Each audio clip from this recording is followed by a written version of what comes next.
This is Washington, D.C., and in the files of the Central Bureau, there is a story so strange in its implications that it defies ordinary classification. It is the story of a handful of people who, in the course of one desperate night, held back a wave of panic and pandemonium. It began after sundown, time 7:15, as Flight A Coast Patrol from Travis Field was returning to base. When the nightly Air Force transport pointed north toward Japan via the Great Circle route. While at sea, the Navy and Coast Guard maintained their usual round-the-clock vigil. And from the equator to the Arctic, the radar network swept the skies with eyes that never sleep. Time, 7:19. An unidentified object was picked up 200 miles southwest of Point Barrow, Alaska. 7:27. Unidentified object confirmed at Fairbanks, Alaska. Heading south-southeast, 170 degrees. Height, 75,000 feet. Estimated speed, 5,000 miles per hour. White warning. 7:39. Unidentified object 200 miles due west of Vancouver, British Columbia. Course 170 degrees. Height 60,000 feet. Estimated speed down to 3,600 miles per hour. Yellow warning. 7:54. First interceptor flight airborne. Point of interception, 80 miles due west of San Francisco, California. 7:55. Unidentified object past point of interception. Red warning. 8:11. Morro Bay, California. Height, 50,000 feet. Estimated speed, 2,000 miles per hour. 8:15. Santa Monica, California. Height, 10,000 feet. Speed, 1,200 miles per hour. 8:18. All traces of unidentified object gone. Red warning lifted. By 8:25 at the Los Angeles branch of the Communications Commission, reports of strong interference with radio and television reception began to pour in from the beach area. The monitors went to work immediately. Mobile units were ordered to converge on the vicinity of the disturbance. Pinpoint direction finding devices began to trace the trouble to its source.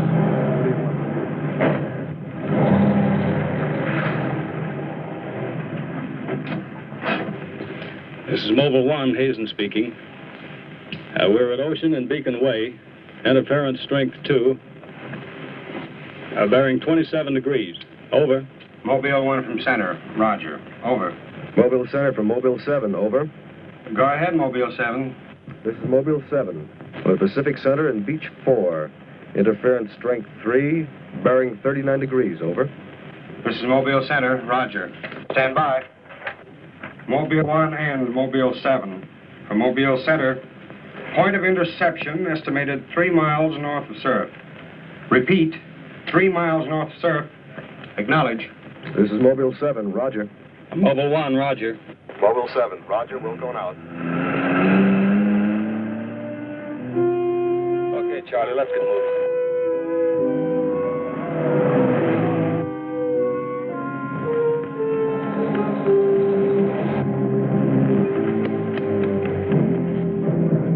Yes, what is it? Take me to a phone quick. I need an ambulance. What's the matter?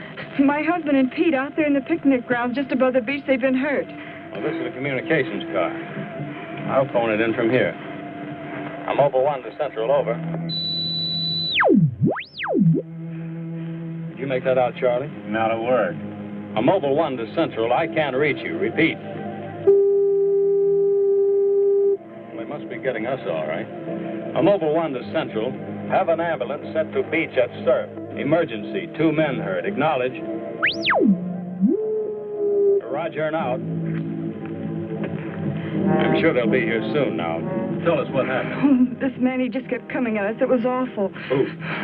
I don't know. He was wearing a suit like a diver. Hurry, please. They're hurt. Charlie, you better wait here. I'll go down and take a look.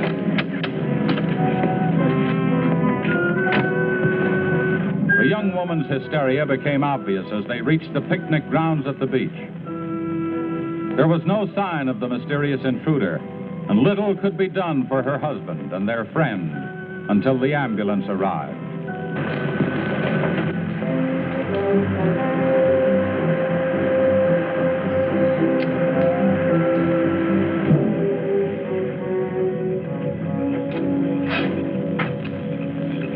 Hi, fellas. How are you doing? We're just taking another reading now. What happened down there? The police took the girl and one of the guys to the station. What about the other one? Well, he's on the way to the morgue. That was her husband. You're right on the button, Charlie. 44.7. Report back to Central if you find anything else. Charlie, grab that portable. Check the beach, will you? Got it right here. I'll pick you up right here in about an hour. Where are you going? Police asked me to drop by the station and sign a report. I'll see you later. If you don't, you know where to look for the body.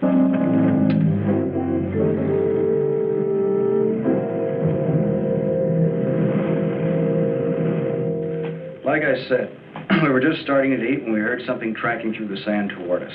I looked up and couldn't see anything. Then Betty screamed. At what? I thought you couldn't see anything. At first we couldn't. Then this guy started toward us. What kind of a guy? How should I know? He was wearing some kind of a helmet over his head. He could have been a deep-sea diver or anything. All right. After you saw this diver, what happened? Well, we jumped up. Ed, that was Betty's husband, yelled at him to stop. But he just kept coming.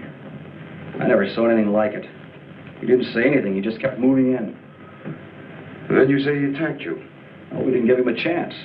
Ed grabbed a piece of wood and took a swing at him. That didn't stop him. He caught the end. That's all I remember. Just because a man's taking a walk, there's no reason to slug him. Besides, you don't look like a guy who frightens so easy. How would you feel if somebody with a crazy helmet with pipes sticking out of it came at you in the dark? And look, I know this sounds crazy, but there wasn't any head in that helmet. No head. No head at all. It's the truth. I think you need some coffee. I don't want anything. It's all the same to you, Lieutenant. I've got to pick up one of my men at the beach. Okay, thanks for coming down, Hazen. Hope I didn't put you out. No trouble. So long. You too.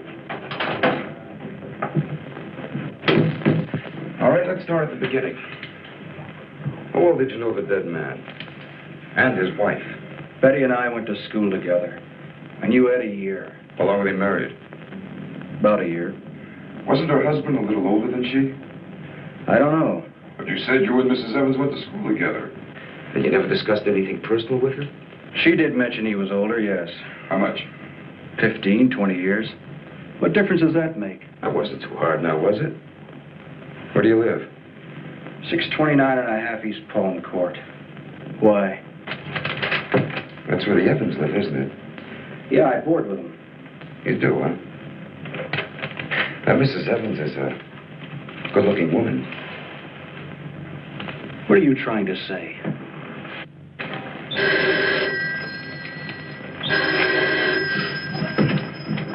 Lieutenant Bowers.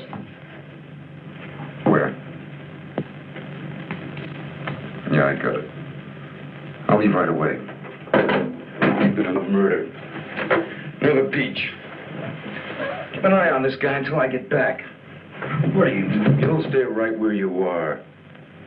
At least until Mrs. Evans feels well enough to talk. What do you want from her? Oh, I just want to see if your story checks with hers. After all, you went to school together, remember?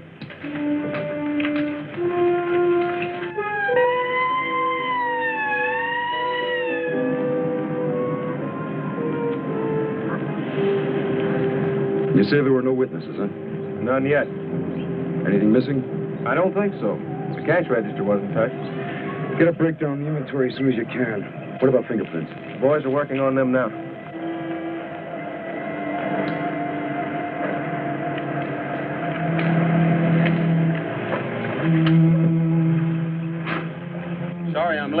What kept you so long? The lieutenant asked me to hang around a while.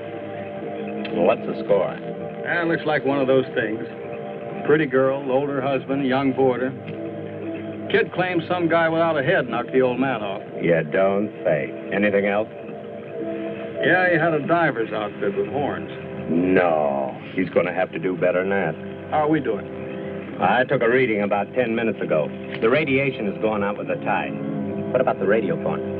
It's working fine again. I just got a call from Central. They said Mobile 7 picked up some new trouble northeast of here. Here we go again. Hop in.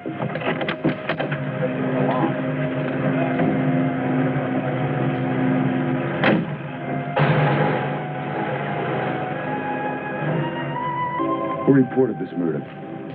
There he is there. Lives next door. Name's George Nelson. Hey, Mr. Nelson. Yes, sir. Come here, will you? I'm Lieutenant Bowers, homicide. You found this body?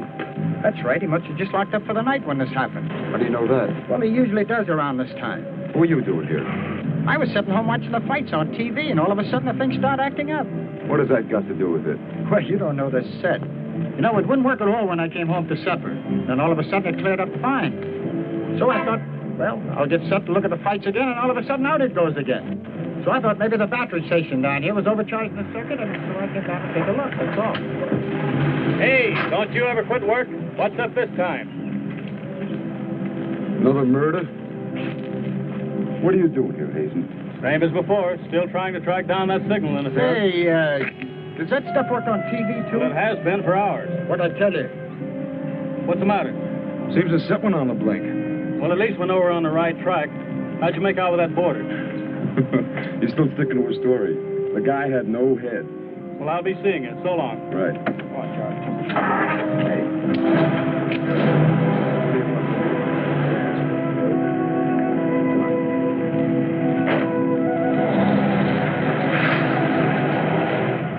And so the communications team resumed its mission to track the mysterious interference to its source. Via accurate readings taken at regular intervals by stationary and mobile units, it was determined that the disturbance was moving in a northeasterly direction. By 10:34, Mobile Center had pinpointed the disturbance at the edge of the Huntington oil fields. Units 1 and 7 were instructed to close in.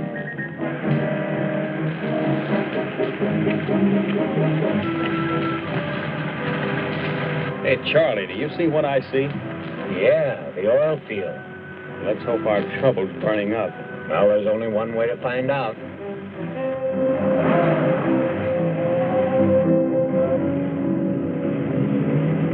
Look, Sarge, 2 murders and an explosion in one precinct is big news. Now, come on, you can't pin it all on the young boarder. Or can you? Very funny. Yeah? I'm Hazen of the Communications Commission. Oh, the lieutenant's waiting for you. Thank you. What's a wheel? You heard the man, Communications Commission. Tommy, this kind of interference happen very often? Never anything like this. It's on the move all the time. Means some harm with a transmitter in the car. It's not a transmitter. We don't get a definite disturbance, just interference. Didn't have no idea of what it is, huh? Not yet. How are you making up? Not so good. You were here when I questioned that boy about the murder at the beach. Did you get anything more out of it? Yeah. Come on with me. You might want to see this.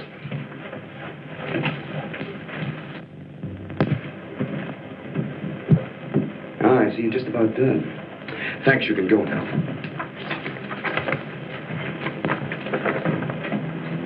Are you sure this is what the man looks like? What do you say, Betty? Well, just about, only I think the tubes were a little lower down. And you still insist there was no head inside the helmet? I'm positive there wasn't. What about you? Well, it was dark. I couldn't swear to it. Thanks, that'll be all. You mean we can go now? Yeah, for the time being. Just stick close to home. I may want to see you again tomorrow. We'll be there. Come on, Betty. Kind of changed your mind about those two, haven't you? Yeah, I guess I have. Hey, look, bring in the old man, will you? Don't tell me you believe this story about this whatever it is. I know it sounds as phony as it ever did. But, oh, Sit down, will you, please?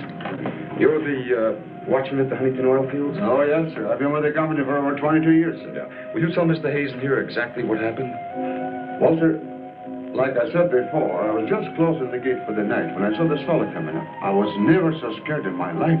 Yes, go on. Well, it wasn't the man so much as the suit he was wearing.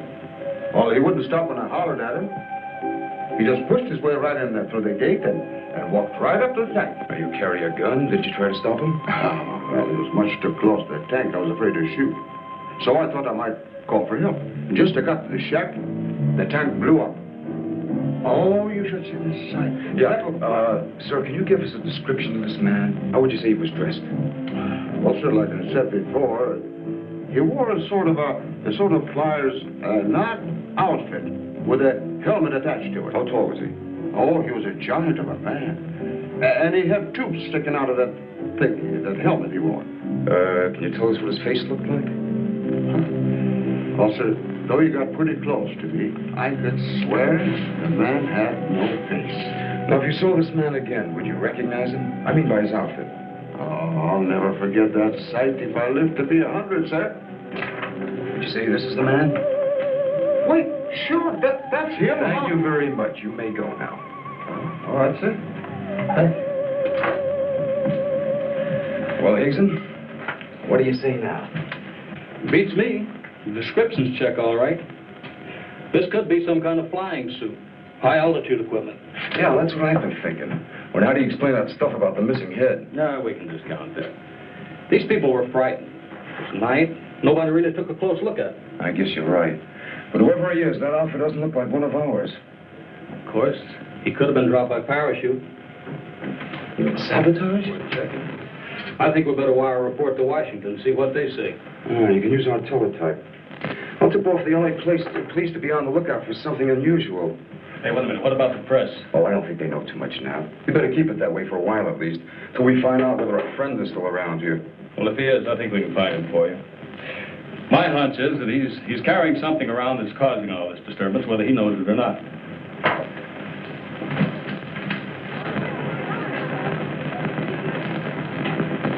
Yeah.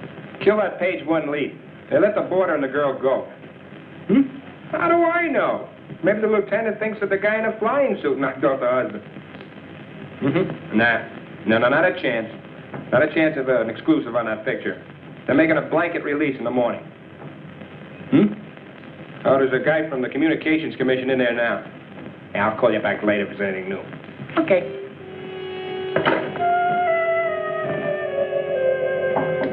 Come in. Sorry to interrupt you, Lieutenant. Yeah, what is it, Jim? There's a teletype cam for you. Oh, thanks, Jim. We're waiting for it. That was fast. Well, here's our answer. Looks like they never sleep in Washington. Says to contact a Major Andrews, care of Dr. Wyatt, director of the Griffith Institute. Hey, it's kind of late. Man, I'll give him a call. While you're at it, I'll go out the car and check in with Central. Okay.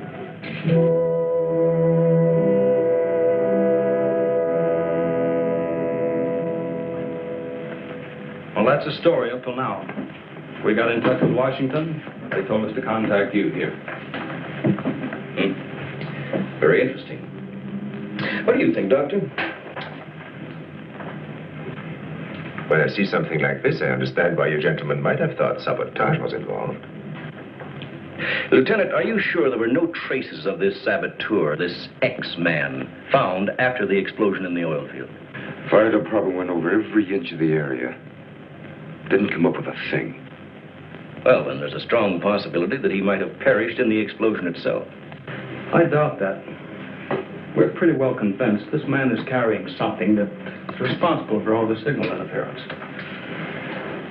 According to the last report I got, there was a definite disturbance about 3 miles east of the oil fields, sometime after the explosion.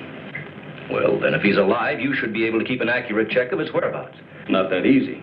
As a matter of fact, we lost contact about 3/4 of an hour ago. Maybe he realized you were trailing him and got rid of whatever he had that was causing the disturbance. In that case, there's nothing much my department can do to help you. I guess it's up to us. Unless you have some suggestions. Well, let me think out loud for a minute. It might just be that what we've been talking about so far, and this phantom, as we'll call him, ties in with what the doctor and I have been discussing. That is very possible. I don't know whether you know it or not, but somewhere around 7:30 this evening, our radar networks picked up an unidentified object off Point Barrow, Alaska. They traced it clear down to Santa Monica before they lost it. Santa Monica. That's where we first picked up our radio interference. Yeah, right at the scene of the murder. Well, then, if all these things tally up, we've got some idea of how our man got here. You mean that he came in some plane? In that case, somebody would have seen it land and take off again. Or did it crash? No. No, we don't think it was a plane. No rocket or jet that has been built so far can attain the speeds of 5,000 miles an hour, particularly for such a great distance. And maybe we're on the wrong track altogether. Couldn't your unidentified object have been a meteor? They travel at a terrific speed. Yes, fast enough for most of them to burn themselves out the moment they hit the Earth's atmosphere. And did it occur to you that meteors are not very likely to travel horizontally, all the way from the North Pole to California? Well, if it wasn't a meteor, or a flying missile of some type, how do you figure this phantom ties in? We're not sure that he does. I don't care what you say, but it doesn't make sense to me. Anybody trained in sabotage would stay undercover. This guy's walking around in a monkey suit, killing people. Excuse me, Dr. Wyatt. Is there a Lieutenant Bowers in here? Oh, yes. What is it, miss? There's a Mr. Wakeman from the Chronicle here to see you. Wakeman here? And what does he want? Well, there's only one way to find out. Before you go, Lieutenant, I don't believe you have met my assistant, Barbara Randall. Well, hello. Hello. It's Mrs. Randall, Lieutenant. I'll be right back. Barbara, you know the Major? Of course. And this is Mr. The Communications Commission. How do you do? Well, I see you are working a little later tonight than usual. Yes, my husband's teaching a late class, and he won't be able to pick me up for a while. Besides, I had some work to do in the lab. Well, at least you'll have lots of company. All right. So I shouldn't have come up here. But I gotta get your angle on this beach murder. And your whole department is shut up. Look, Wakeman, will you stop bothering me? There's nothing to say. If you got an exclusive story from that Evans Damon or Board, then you know as much as I do. Yeah, but that still doesn't explain anything about the guy without a head. Come on. Who is he? Your guess is as good as mine. You mean you let those two kids go without knowing that? I don't buy it. Well, I did. Well, then you must have an awful good reason. I bet you're trying to tie it in with that other murder. All right, Lieutenant. Don't tell me. I'll get my story somehow. Oh, if you want to know how things turn out, read the Chronicle in the morning. That's right. Now get in touch with Charlie in Mobile 1 and have him call for me here. Okay, honey. Well, did you come up with anything? No, we're just briefing Barbara here. It's just amazing the way you've been able to put these things together. Don't kid yourself, Mrs. Randall. It seems the press knows as much about it as we do. Well, let's hope they don't come to the same conclusions.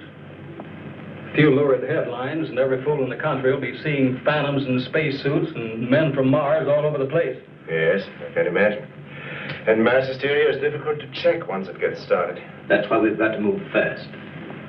Well, from the looks of things, I guess it's up to me. I'll be in touch with you as soon as I hear anything. See you. By 12:30 a.m., the dragnet was in operation. Mobile units patrolled the streets and countryside. They covered an area 35 miles square. Special and sensitive equipment was prepared for action. Everyone on the job was ready to move on the first signal from the Communications Commission. Monitor Corona to Mobile Center, strength 4, Brickyard at 160th, moving toward oil fields. Contact your units. Over and out. Units 1 and 7 from Mobile Center. Units 1 and 7 from Mobile Center. Strength 4, interference at 160th in the oil field. Moving due east. Close in. Repeating, strength 4, interference at 160th in the oil field. Close in.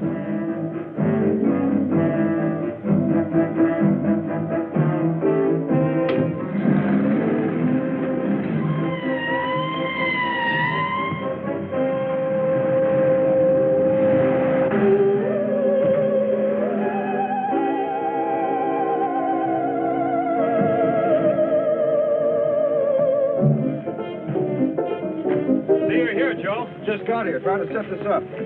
What gives, Hazen? It's in this area, all right. I brought the Geiger counter.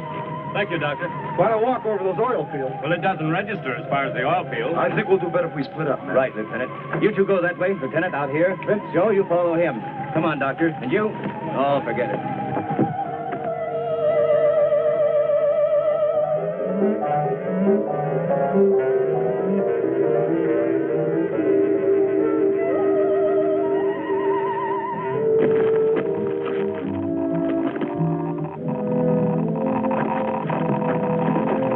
Hazen, look at this. Yeah, points this way. Hey, Joe. Joe.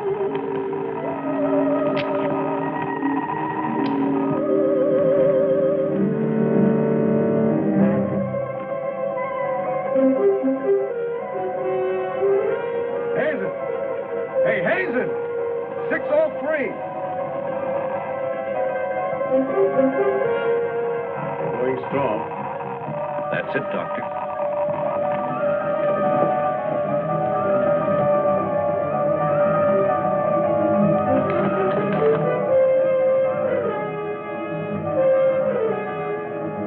It's leading this way. Come on.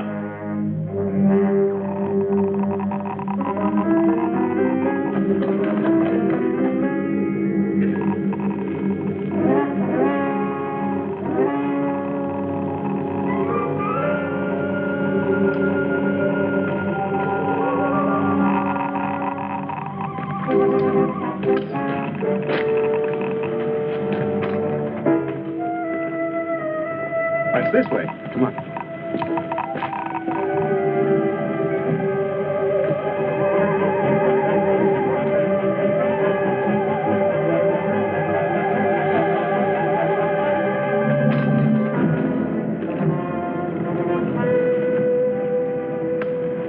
Come on.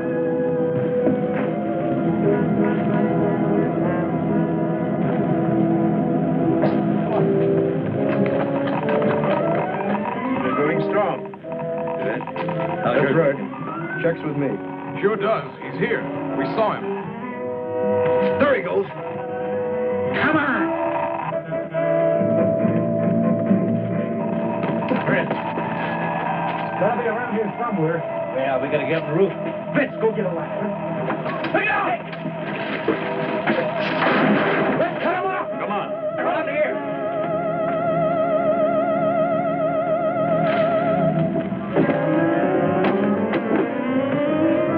Anybody see him? There he is.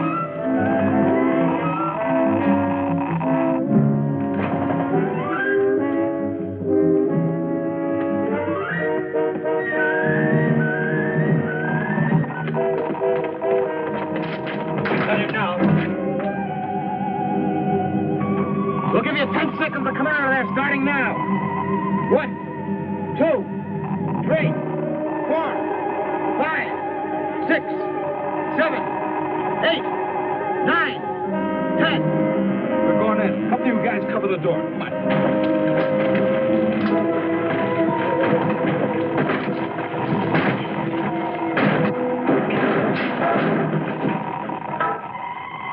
There's nobody in here. Possible. We saw him come in. Maybe he went out of the window. We won't get very far. Don't touch anything till we check for fingerprints. Oh, Doctor, over here. He left his suit and his helmet. Hey, let's spread that thing out so I can get a good shot of it. Keep away, you fool. What's the matter? For your information, that's a Geiger counter, and it says hands off. I think you'd better wait outside. I just have a job to do. So do we. And I'm afraid ours will have to come first. And there's no radiation from the helmet. But look at this. So that's what's been causing all this trouble. Charlie, you know where we can pick up a lead-lined box in a hurry? Well, Mobile 7 should have one. They're right outside. I'll take a look. Hurry it up, will you? Unbelievable. Now, we all thought that this phantom might be carrying some device which was causing all the signal interference. But to learn that it's due to the very clothes on his body. That's not the only thing that bothers me. Did any of you get a good look at his face? Not me. He's too far away. Well, I did. Unless I'm mistaken, that helmet was empty. Hey, where am I going to put this stuff? Oh, put it in Dr. Wyatt's station. Yeah, we take it back to the Institute. Right. Find out anything? No, that's all right. You can handle that.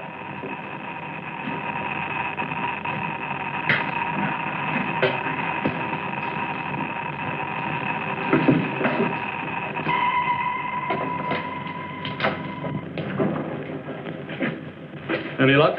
Not a sign of him. Boys are still searching the grounds. For what? Nobody knows what he looks like without that outfit. I'll bet on that, Major. Reporter got a flash picture of him, and I just happened to borrow that film. It's on its way to headquarters right now to be developed. Good. Send us a print as soon as you can. Sure. Lieutenant, are you sure you don't want to come with us? We want to make a few tests at the lab. I'd like to, Doctor. But you know the situation. I gotta get that guy. Let me know how you make out, will you? Yeah, we'll do that, sure.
Drive in. Good evening, Barbara. Hello, Bill. I see we got here just in time. Anything new?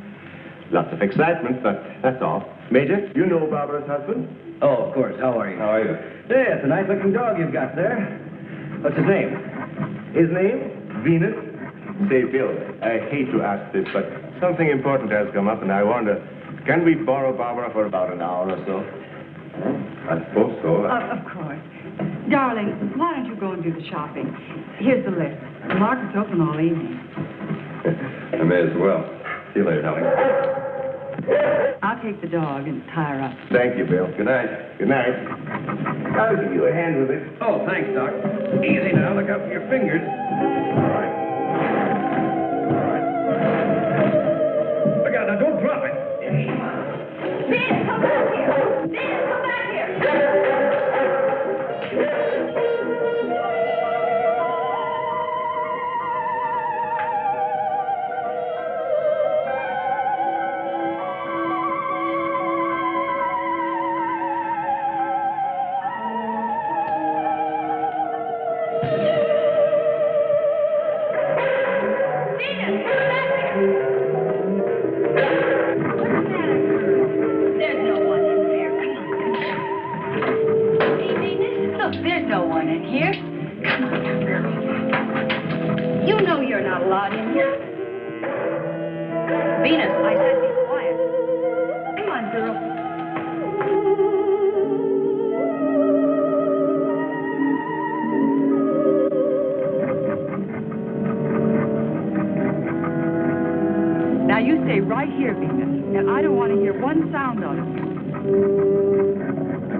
You were right, Doctor.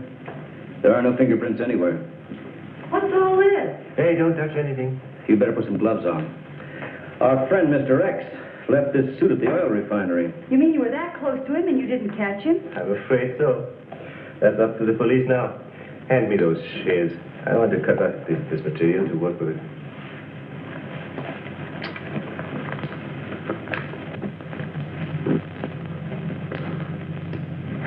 Hey, you better have those sharpened. But I just bought them. All right. Here, try this knife.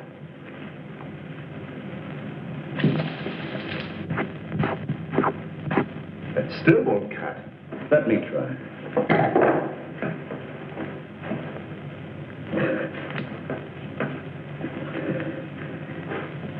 This stuff is tougher than nylon. Why don't I try it over a Bunsen burner?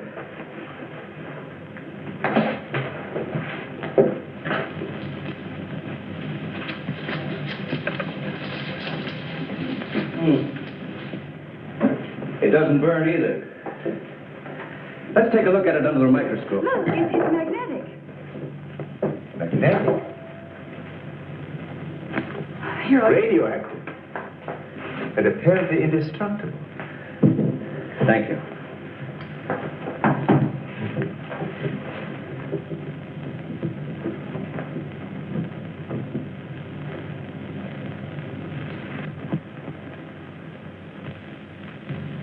What's the matter? You tell me. Take a look at that weed.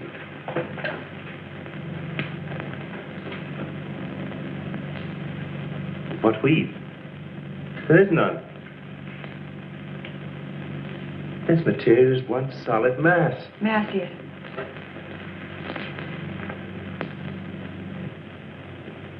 Why, you're right. It must be some sort of plastic. No. I'd say it's a metallic substance of some kind. Well, I've seen a lot of interesting alloys, but never anything like this. Let's try an acid test. All right. Go ahead. Careful now. We'll only take a drop or two. Repel acid like a raincoat repels water. Why, there's no reaction. Well, Major, this looks as though we were going to be here for a long time.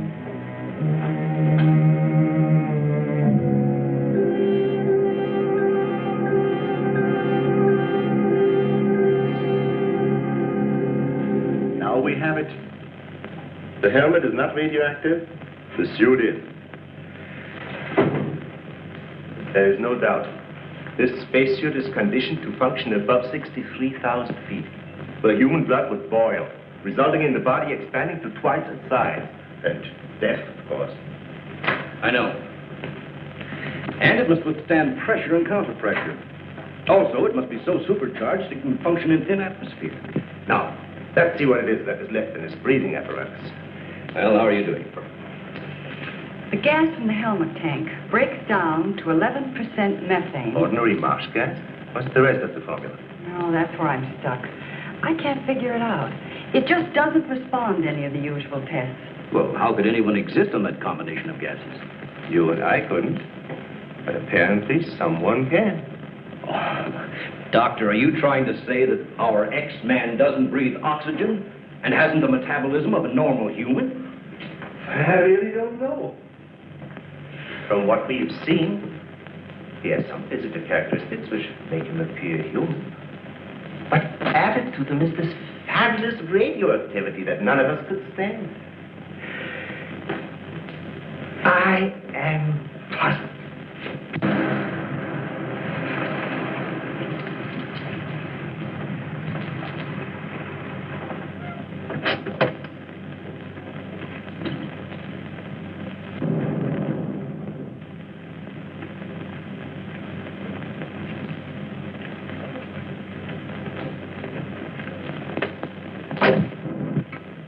I think the answer lies right here in this helmet. Obviously, he needs it to survive. Otherwise, he wouldn't have risked wearing it where he was sure to be recognized. As it is, he only took it off when he was cornered. Well, if what you say is true, how can he exist without it now? Let me put it this way. It's like a patient in an iron lung. Sometimes one can be removed for hours at a time without any ill effects. Exactly. And I think the same principle applies here. And that means, sooner or later, he has to get his breathing apparatus back or die. I don't understand. Well, I've got an idea. If we were to return this whole outfit to where he left it, he might be tempted to come back. Dr. Wyatt speaking? Yes, he's here. No, thank you. Hello, Major. Still at it, huh? Mm-hmm. No, we haven't got a thing, no. The picture? Yeah, hold on. He says the picture the reporter took of our man didn't come out. I was afraid of something like that. The radioactivity must have burned the emulsion. Hello. No, we didn't find any fingerprints at all in his clothes. Did you find any? Oh, too bad. Hello? Will you wait there, please? We don't know what to make of this either. Have you heard from the communication boys yet?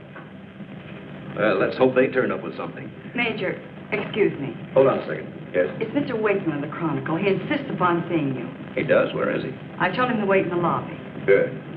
Hello? And it's our friend from the press is here.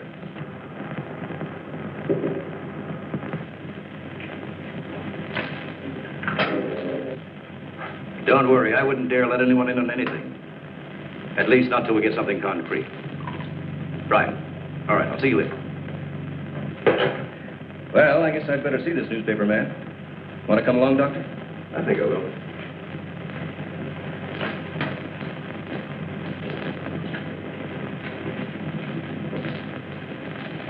Oh, hello. Remember me?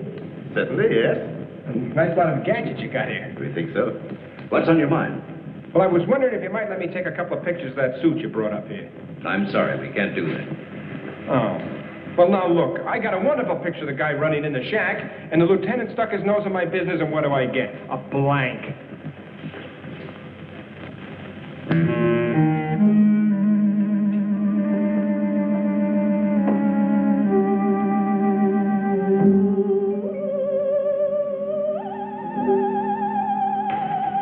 Is that you, Doctor?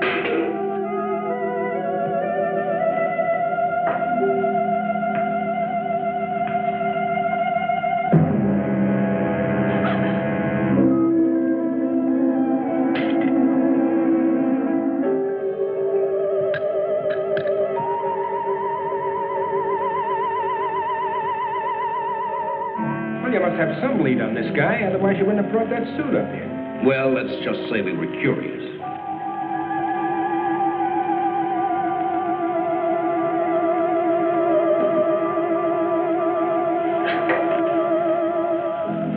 Hello, Bill.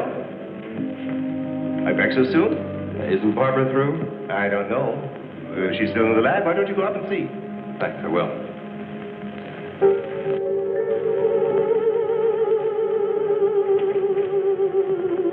Barbara? Barbara, are you in there? Bill, listen to me. I'm not alone. Someone is in here with me. I can't see him. He locked the door and has the key. I'll break the door down. No, Bill, don't, please. You better get help.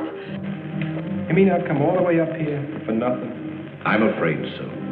Good night. Yes. Good night, Mr. Wakeman. Good night.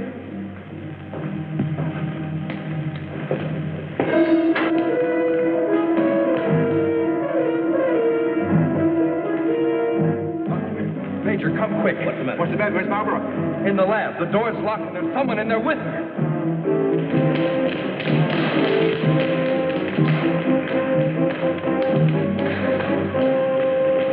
I thought you said the door was locked. It was. She's gone. Oh, cover the main entrance. That's the only way anybody could leave. I will. Well, in that case, we would have seen her on her way up. Well, then she must still be in the building. We'd better split up. I'll take the roof. Barbara! Barbara! Barbara! Barbara!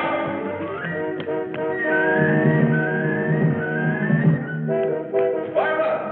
Barbara! Where are you? Barbara!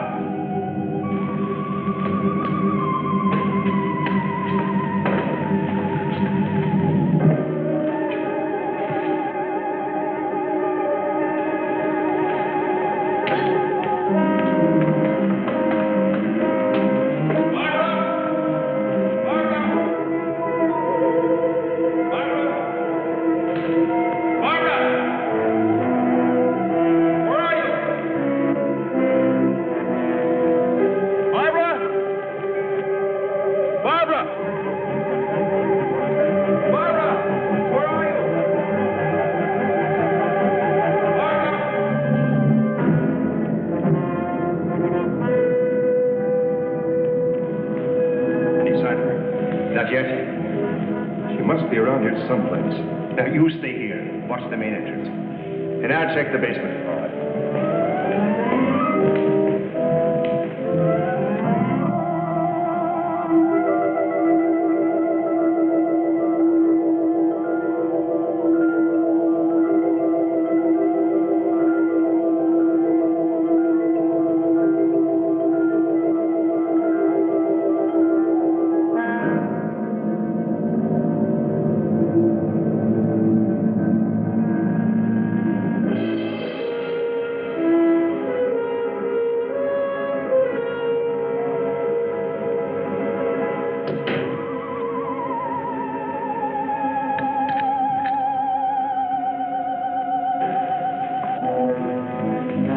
Not up there. Where's the doctor?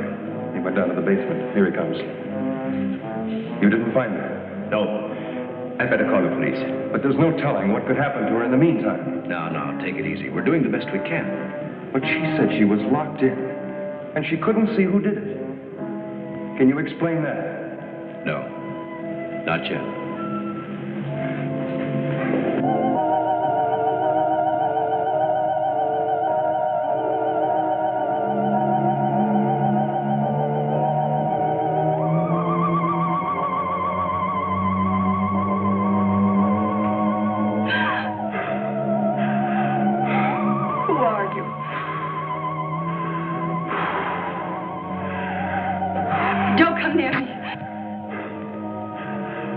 you! Don't come near me!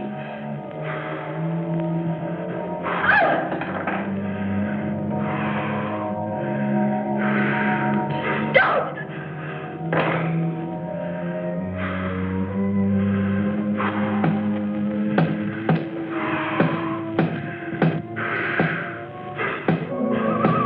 The code. I don't understand. You're trying to tell me you need it to breathe, and there isn't much left in the tank. 1, 1, 2, 1, 1, 2, 3.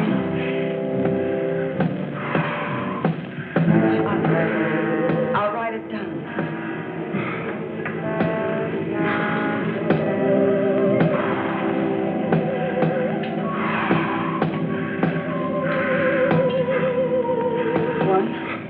One, two, 1, 1, 2, 3.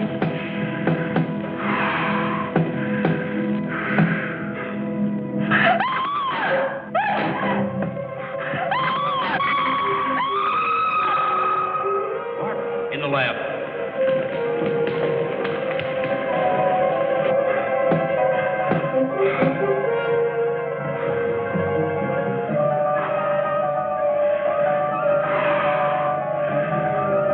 No, please don't. She's in there. Barbara! I can see his head from the ultraviolet lab. I'm sure it's over. Darling, are you all right? I think so. I'm looking for him. I just saw him, so he must be in here.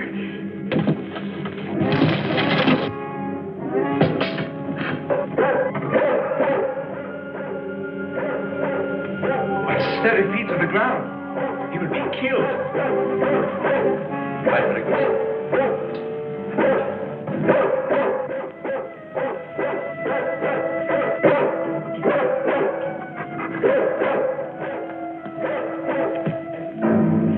It was right there.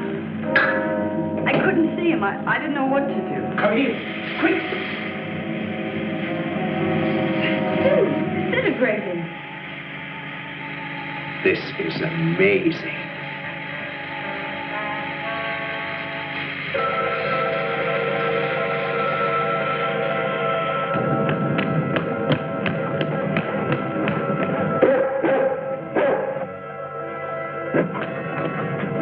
Now, quiet down, Venus. Quiet down. Down.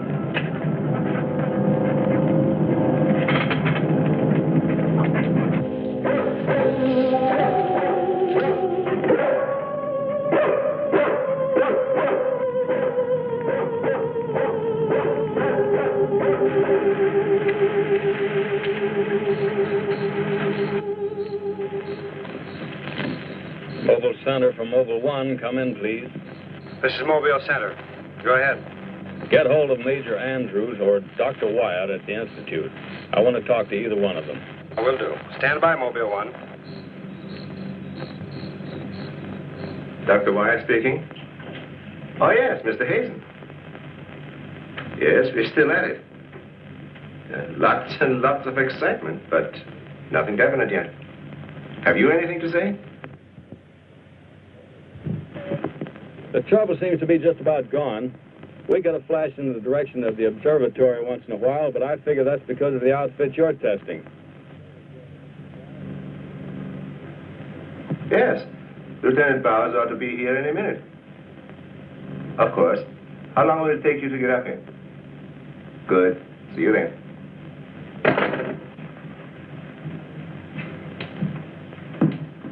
Thank you, gentlemen. Put it down here, please. Barbara, bring that cord in over there. Now you're going to see. I have to resort to ultraviolet light in order to show you what little there is left of the spacesuit. As you can see, it has reduced itself to this liquid and it is in an evaporating stage. The helmet is in the lab and still intact.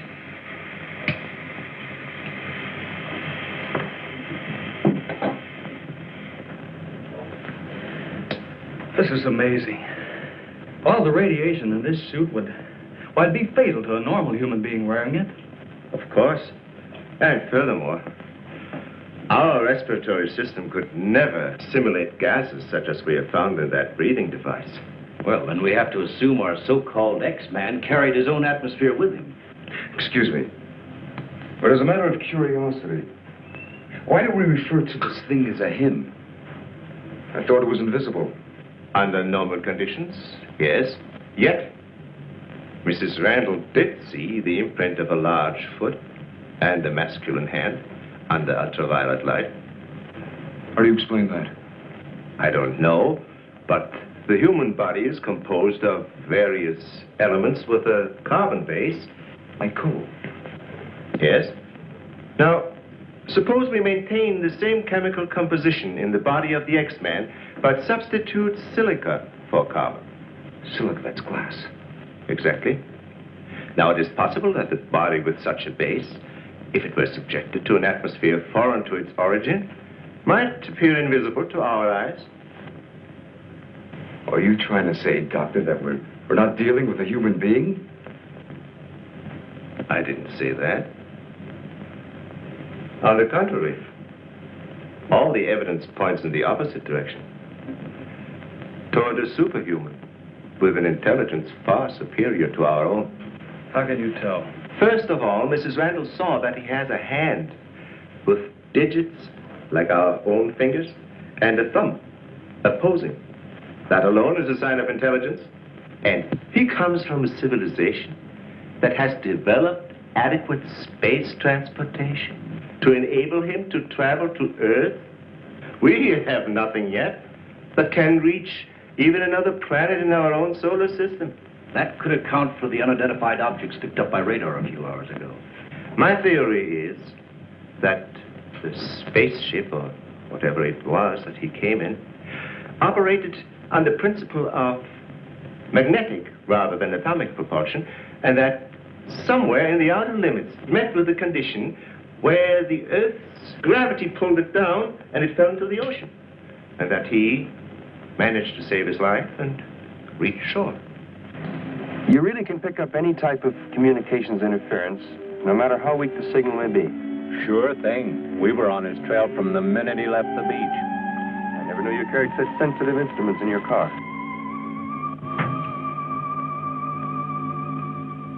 What you told us is very interesting, Doctor.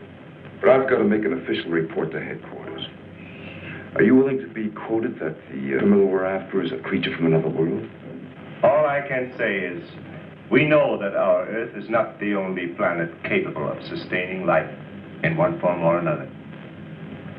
You can quote that. All I've got to go by is some footprints in a hand. That isn't much.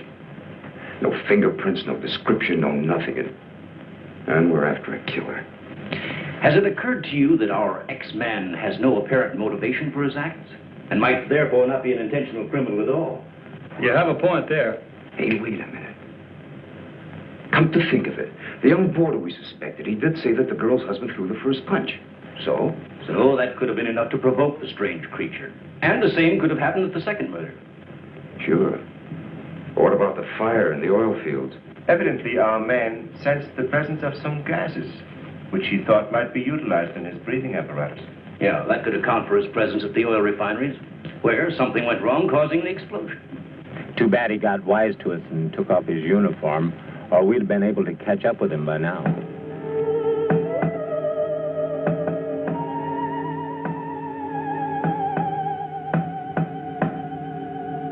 No, he didn't utter a word. But I'm convinced he was trying to convey a message to me. He kept tapping out a code. I wrote it down. Let me see that, please. Doesn't make sense. Well, it may be based on some mathematical system we know nothing about. But he was trying to tell us something. Why did he run away?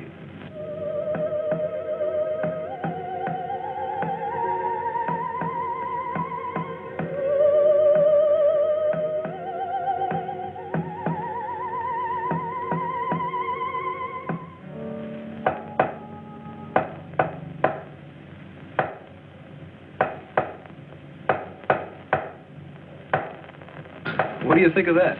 Huh. Hazen must be crazy sending out stuff like that. I guess so. Why don't you try and get a hold of him? Yeah. Mobile 1 from Mobile Center. Come in, please. Mobile 1 from Mobile Center. Come in, please. Mobile 1 from Mobile Center. Come in, please. Hey, that's Central calling.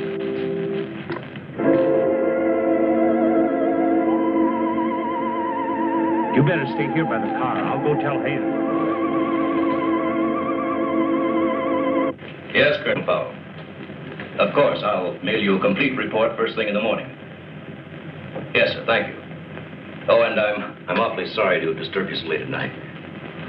Right, good night, sir. He's around here, this invisible guy. He was in the car. How do you know? I was talking to Randall outside when I heard Central calling. Before I could get over to answer, I saw the door open and shut by itself. He's desperate. For all we know, he could be trying to send a distress signal to his home base, wherever that is. Well, let's hope he doesn't get through. We've got enough problems with just one of those guys. Well, at least we know he's around in the vicinity, and it's obvious what keeps him around.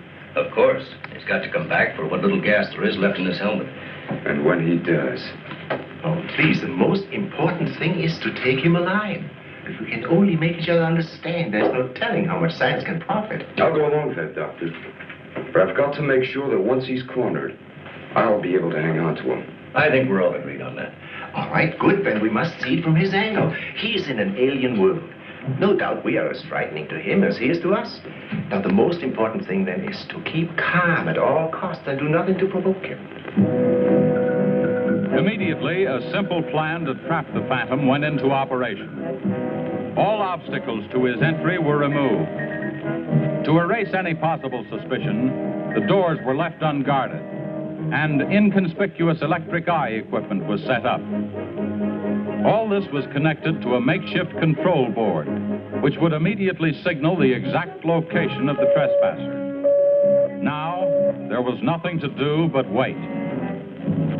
The one road leading to the Institute was blocked off to make certain no outsider would upset the plans or interfere in any way. What's the big idea? Sorry, nobody's allowed through here. Who said so? Lieutenant Bauer's orders. Oh, is he up there? He might be. Well, you get word to him that Joe Wakeman of the Chronicle is here. Sorry, bud, I can't leave. Oh, what about them over there? Hey, you over there. Me? Yeah. Aren't you the guy from the communications outfit? Didn't I see you down at the oil fields a couple hours ago? What of it? You got anything to do with this? Well, you'll have to ask Lieutenant Bowers about that. How can I if he won't see me? That's a good question.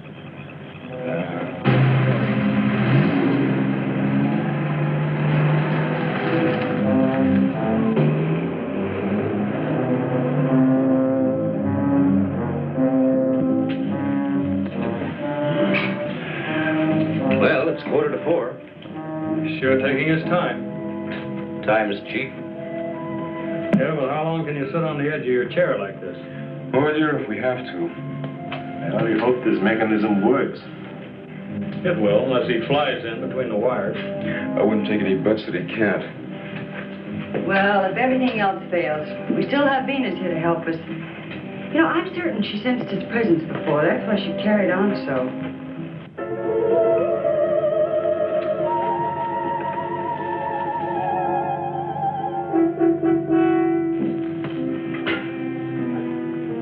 What's the matter, Lieutenant? Is this thing getting you? Oh, no. I'm just thinking about public reaction to all this. I'll give something to the press by morning.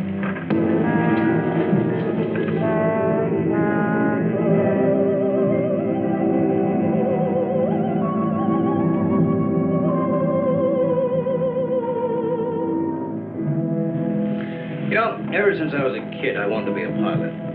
Then after I got my wings and had 75 missions, I thought I'd seen everything. Now, after all this, I know I haven't seen anything. He's here. The back entrance. Let's head him off. Remember, now, take it easy. Don't try.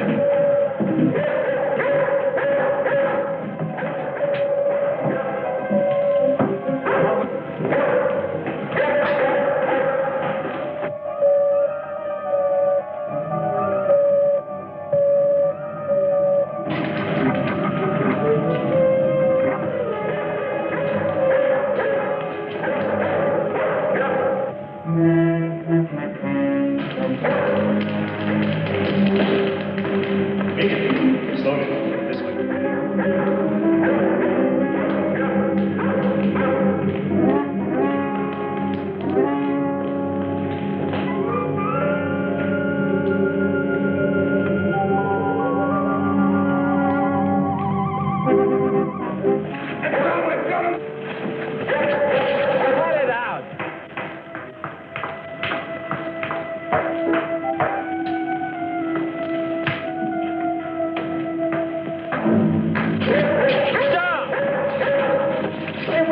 Trying to do?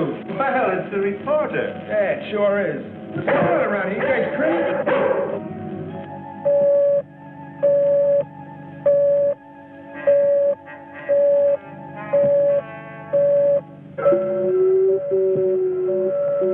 How'd you get in here? Oh, that don't make any difference. Come on, what's up? What's going on?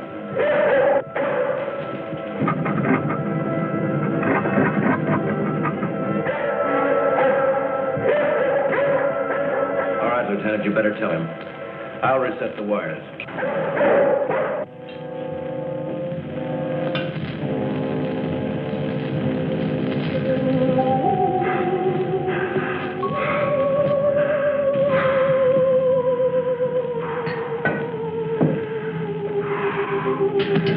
Don't be afraid. We want you to live. Don't you understand? Can't you speak? Can't you say something, anything, in any language?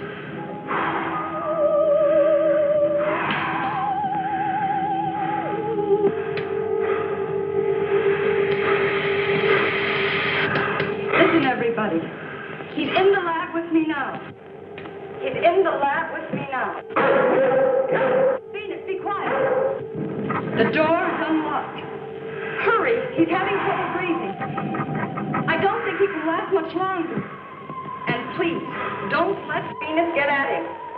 And walk in quietly. Quiet, Venus.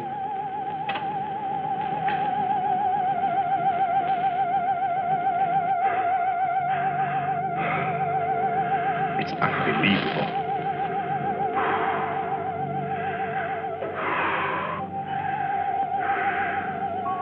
You see, there's nothing to be afraid of.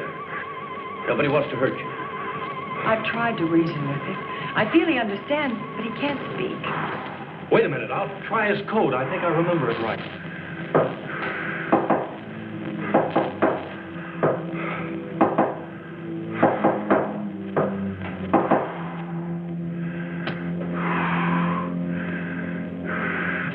Better plug in the ultraviolet light.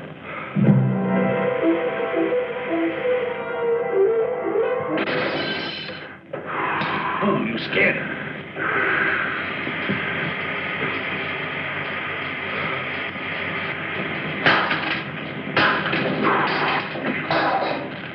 Look, there goes Venus.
Take this. I'm going after you.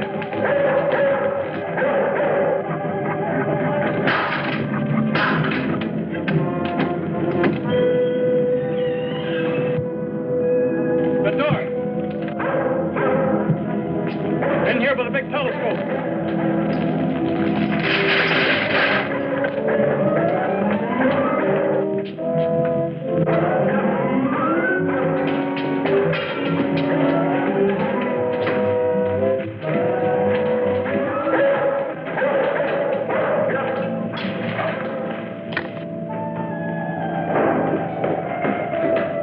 Close the door. The switch is is over there.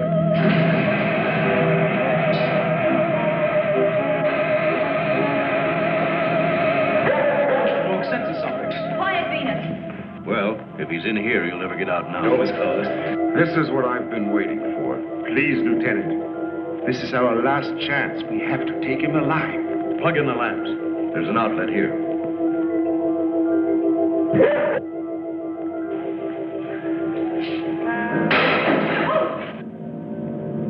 He must be up there.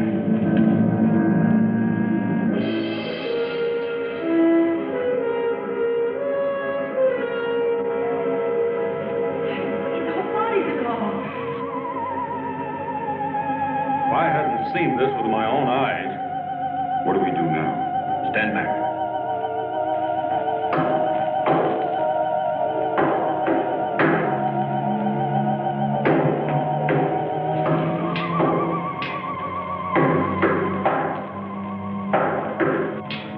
Amazing. This code again. Look. He's trying to speak, but no sound is coming out of his mouth. Look at Venus. She acts as though she hears him. Yes. Dog can hear sounds that we can. His voice must be beyond the range of the human ear. Maybe he's screaming. He's suffocating. The glow, it's almost gone.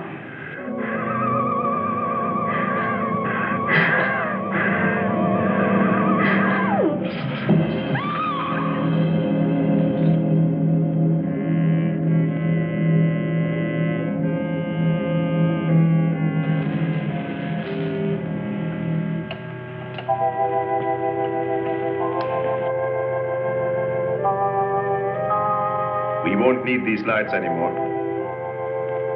In death, he has become visible as a normal body.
Right before our eyes, his body went through the final phases of life.